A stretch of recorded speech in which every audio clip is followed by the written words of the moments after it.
پورے گھر کی طرف سے قربانی، گھر میں ہر صاحب نصاب پر قربانی واجب ہے،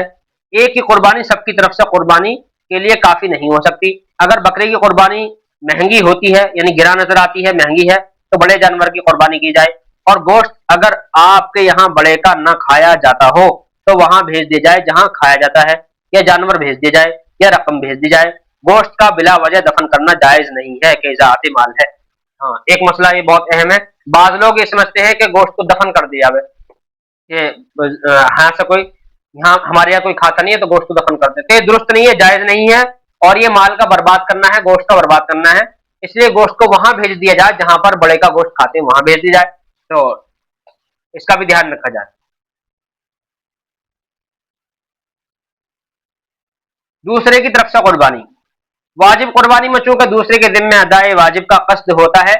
وہ تو بغیر اس کی اجازت کے جائز نہیں ہے، البتہ اپنے متعلقین کی طرف سے بغیر ان کی اجازت کے بھی درست ہے، جبکہ ان کی طرف سے قربانی کرنے کی عادت ہو، اور اگر قربانی کرنے کی عادت نہ ہو تو ان کی طرف سے بھی قربانی درست نہ ہوگی، ذبح کرنے والے کی طرف سے صحیح ہو جائے گی، اور اگر دوسرے کی طرف سے تبرعاً تطوعاً بغیر اجازت کے قربانی کی جائے تو وہ مطلقاً درست ہے، خواہ اس کی طرف سے قربانی کی عادت ہو یا نہ ہو، اور اس کو عادت کی اطلاع ہو یا نہ ہو، کیونکہ تبرعاً عن الغیر میں قربانی ذابح کی ملکیت پر ہوتی ہے، دوسرے کو محض ثواب پہنچتا ہے، قربانی اس کی ملک پر نہیں ہوتی۔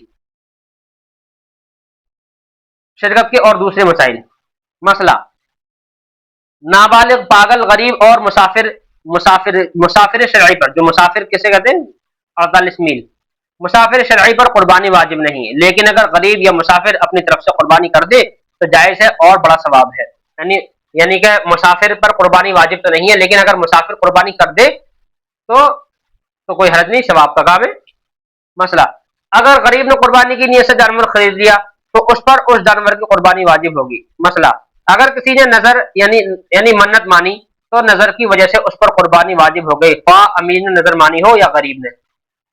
جیسے کوئی کہہ دے کہ میں 2 رکعت نماز پڑھوں گا، نظر مانتا ہوں تو 2 رکعت نماز واجب ہوگی، ایسی اگر کوئی کہے کہ میں قربانی کروں گا تو قربانی واجب ہو گئی۔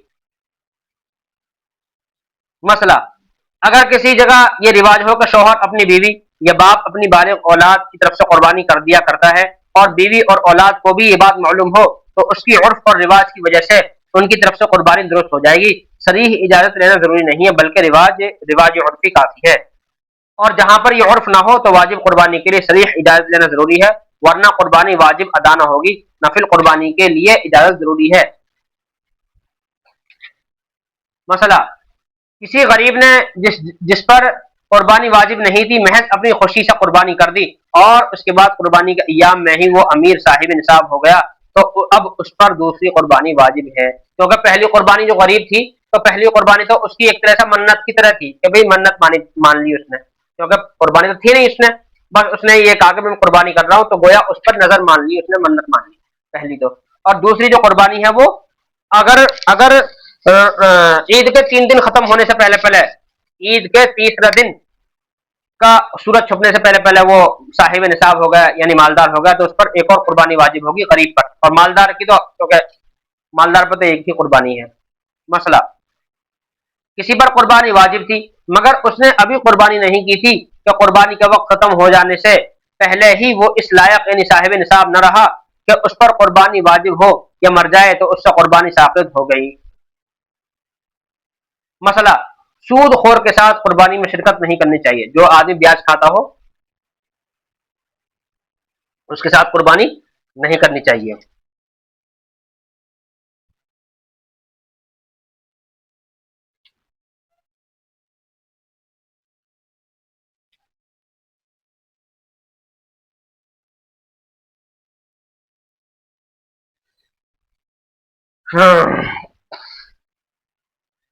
فریضہ قربانی بھی اور غریب کی مدد بھی۔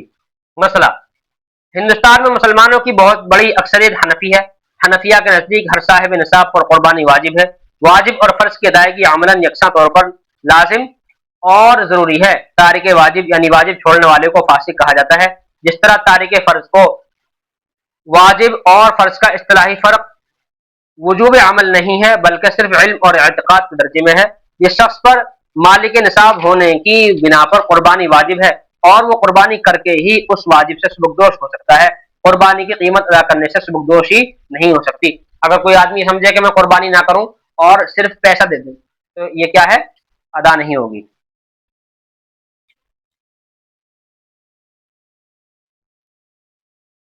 قربانی کے چند مسائل: اگر زندہ آدمی صاحب نصاب ہے تو اس کے ذمہ قربانی واجب ہے، اور مردوں کی طرف سے قربانی کرنا مسنون ہے، کرنے والے کو بھی ثواب ہوتا ہے۔ مسئلہ: جس پر صدقہ فطر واجب ہے اس پر عید کی دنوں میں قربانی کرنا واجب ہے، اور اگر اتنا مال نہ ہو جتنے کے ہونے سے صدقہ فطر واجب ہوتا ہے تو اس پر قربانی واجب نہیں، لیکن پھر بھی اگر قربانی کر دے تو بہت ثواب پائے گا۔ مسافر پر قربانی واجب نہیں۔ 10ویں 11ویں 12ویں تاریخ سفر میں گزری، لیکن 12ویں تاریخ کو سورج غروب ہونے سے پہلے سفر ختم ہو گیا، یعنی گھر پہنچ گئے، یا 15 دن کہیں ٹھہرنے کی نیت کر لی تو اب قربانی کرنا واجب ہو گیا۔ اسی طرح اگر پہلے اتنا مال نہ تھا اس لیے قربانی واجب نہ تھی، پھر 12ویں تاریخ ذی الحجہ کو سورج غروب ہونے سے پہلے کہیں سے مال دستیاب ہو گیا تو قربانی کرنا واجب ہو گئی۔ مسئلہ: اگر اللہ تعالیٰ نے مالدار اور امیر بنایا ہو تو مناسب ہے کہ جہاں اپنی طرف سے قربانی کرے وہیں جو رشتہ دار وفات پا چکے ہیں مثلا والدین وغیرہ ان کی طرف سے بھی قربانی کر دے، ان کا ثواب پہنچ جائے گا۔ رسول اللہ صلی اللہ علیہ وسلم کی طرف سے، آپ کی ازواج مطہرات کی طرف سے، اپنے پیر وغیرہ کی طرف سے کر دے، ورنہ کم از کم اپنی طرف سے تو ضرور کرے، کیونکہ مالدار پر واجب ہے۔ جس کے پاس مال و دولت سب کچھ موجود ہے اور قربانی کرنا اس پر واجب ہے، پھر بھی اس نے قربانی نہ کی تو اس سے بڑھ کر بد نصیب محروم کون ہوگا، اور گناہ اس کا الگ رہا۔ مسئلہ: قربانی فقط اپنی طرف سے جبکہ صاحب نصاب ہو کرنا واجب ہے، اور اولاد کی طرف سے واجب نہیں، بلکہ نابالغ اولاد اگر مالدار بھی ہو تب بھی اس کی طرف سے قربانی کرنا واجب نہیں، نہ اپنے مال میں سے نہ اس کے مال میں سے۔ اگر کسی نے اس کی طرف سے قربانی کر دی تو نفل ہو گئی، لیکن اپنے ہی مال میں سے کرے، اس کے مال میں سے ہرگز نہ کرے۔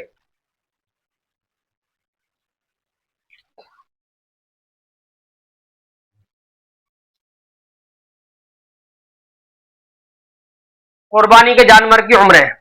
قربانی کے جانوروں کی عمریں، قربانی کے لیے جانوروں کی عمریں متعین ہیں۔ بکرا 1 سال کا ہو، اور گائے، بیل، بھینس، کٹرا 2 سال کی، کیونکہ اکثری حالات میں جانوروں کی صحیح عمر نہیں معلوم ہوتی، اس لیے ان کے دانتوں کو عمر معلوم کرنے کا اور اس پر عمل کرنے کا احتیاطاً حکم دیا گیا ہے۔ دانتوں کی علامت ایسی ہے کہ اس میں کم عمر کا جانور نہیں آ سکتا، ہاں زیادہ عمر کا جانور آ جائے تو ممکن ہے، اور اس میں کوئی حرج نہیں ہے۔ بس اگر کسی شخص کے گھر بکرا یکم ذی الحجہ کو پیدا ہوا اور اس کے گھر میں پرورش پاتا رہا تو آئندہ ذی الحجہ کی 10 تاریخ کو وہ 1 سال 9 دن کا ہو گیا۔ اب اگر اس کے پکے دانت نہ نکلے ہوں تب بھی وہ اس کی قربانی کر سکتا ہے، کیونکہ اس کی عمر یقیناً 1 سال کی پوری ہو کر 8-9 دن زائد ہو چکی ہے۔ لیکن وہ یہ حکم نہیں دے سکتا کہ بے دانت کا ہر بکرا قربانی کیا جا سکتا ہے، خواہ اس کی عمر کا 1 سال ہونے کا یقین ہو یا نہ ہو۔ بس میرے خیال میں یہ بات صحیح ہے کہ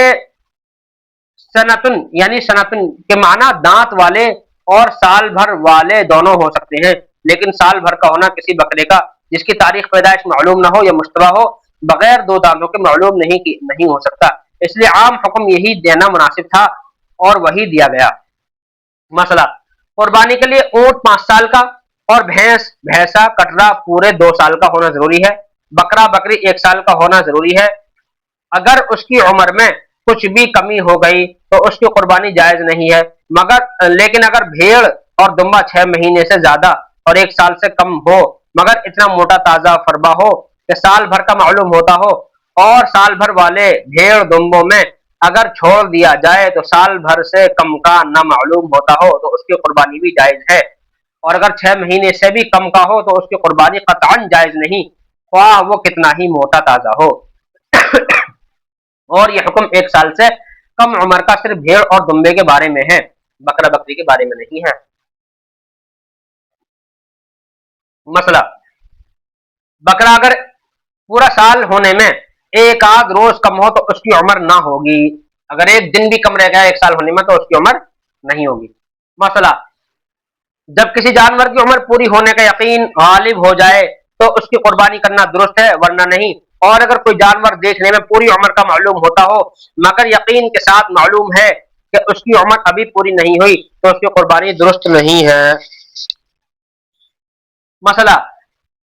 کوئی جانور دیکھنے میں کم عمر کا معلوم ہوتا ہو مگر یقین کے ساتھ معلوم ہو کہ اس کی عمر پوری ہے تو اس کی قربانی درست ہے۔ یعنی کوئی ٹھیک نہ رہ گیا، کوئی جانور، اور لیکن معلوم ہے کہ گھر کا پلا ہوا ہے، یا معلوم ہے ہمیں یقین کے ساتھ کہ جانور 1 سال کا ہو گیا ہے یعنی بکرا، تو پھر ٹھیک نہ رہنے سے کوئی حرج نہیں ہے، یا تھوڑا موٹا فربا نہیں ہوا، موٹا تازہ نہیں ہوا تو بھی کوئی دقت نہیں۔ بڑے جانوروں میں کتنے حصے ہیں؟ گائے، بیل، بھینس، جھوٹا، کٹرا، اونٹ، اونٹنی میں اگر 7 افراد شریک ہو کر قربانی کریں جب بھی درست ہے۔ یعنی مذکورہ اقسام میں 7 حصے ہو سکتے ہیں، لیکن شرط یہ ہے کہ کسی کا حصہ 7 میں سے کم نہ ہو اور سب کی نیت قربانی کرنے کی یا عقیقہ کرنے کی ہو، صرف گوشت کھانے کی نیت نہ ہو۔ اور اگر کسی کا حصہ 7ویں حصے سے کم ہوگا تو قربانی درست نہ ہوگی۔ مسئلہ، مذکورہ جانوروں میں 7 حصے ہوں گے، اس سے زیادہ نہیں۔ اگر 6 یا 5 یا اس سے بھی کم شریک ہوں جب بھی درست ہے، یہاں تک کہ صرف تنہا ہی ایک آدمی پورے بڑے جانور کی قربانی صرف اپنی طرف سے کرے تو بھی جائز ہے۔ اور اگر 8 افراد یا اس سے زیادہ شریک ہو گئے تو کسی کی بھی قربانی درست نہ ہوگی، یعنی 7 سے اگر زیادہ ہو گئے تو کسی کی بھی قربانی درست نہ ہوگی۔ مسئلہ، اونٹ میں بھی حنفیہ کے نزدیک 7 ہی افراد شریک ہو کر قربانی کر سکتے ہیں، نیز 7 افراد کی شرکت میں قربانی ہونا متفق علیہ ہے، اور 10 کی شرکت مختلف ہی ہے تو متفق علیہ قول پر عمل کرنا زیادہ احتیاط پر مبنی ہے۔ سوال، قربانی کے جانور کو چند روز پہلے سے پالنا افضل ہے، نیز قربانی کے جانور کا دودھ نکالنا یا اس کے بال کاٹنا جائز نہیں، اور اگر کسی نے ایسا کر لیا تو دودھ اور بال یا ان کی قیمت کا صدقہ کرنا واجب ہے۔ ہاں، یہ بہت اہم مسئلہ ہے۔ بعض لوگ کیا کرتے کہ قربانی کے جانور کا دودھ نکالنا یا اس کے بال کاٹنا، بکرا ہے بڑا ہے اس کے بال کاٹ لیے، یا دمبا تھا اور بھیڑ تھی اس کے بال کاٹ لیے قربانی سے پہلے 1-2 دن پہلے کسی، تو یہ جائز نہیں ہے۔ گائے کی قربانی جائز ہے اور قرآن و حدیث سے ثابت ہے، لیکن ہندوستان میں بعض علاقوں میں حکومت وقت کی طرف سے اس کی قربانی ممنوع قرار دے دی گئی ہے، اس لیے ایسی جگہ پر فتنے سے بچنے کے لیے اس کا خیال رکھا جائے اور احتراز کیا جائے، یعنی کہ گائے کی قربانی نہ کی جائے۔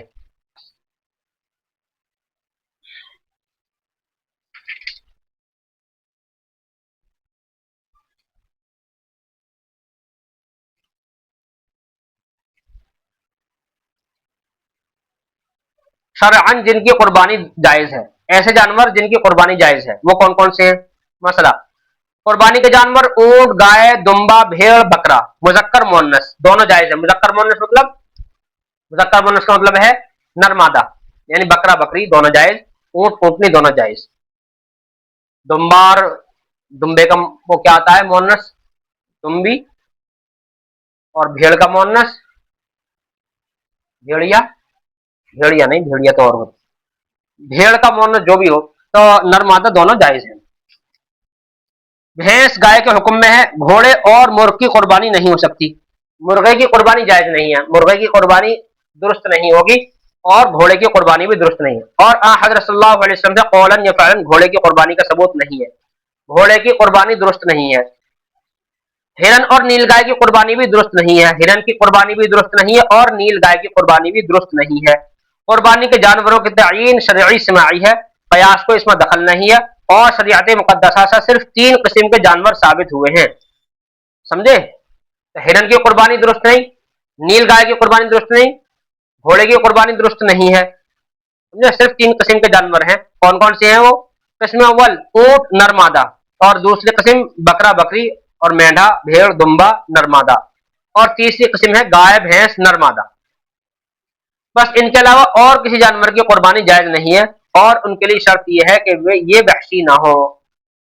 بلکہ پالتو ہوں۔ گائے اور بکری بکرا اور اونٹ کے اندر بھی یہ ہے کہ یہ جنگلی نہ ہو بلکہ پالتو ہو۔ اگر جنگلی بکری ہے تو اس کی قربانی درست نہیں ہے، جنگلی اونٹ ہے اس کی قربانی درست۔ جنگلی اونٹ کا مطلب ہے جو جنگلوں میں رہتے ہیں، خود ہی کھاتے ہیں، خود ہی پیتے ہیں، خود ہی نہاتے ہیں، پہاڑوں میں رہتے ہیں، خود ہی، مطلب کسی جانور کے پاس نہیں، کسی انسانوں کے پاس نہیں رہتے،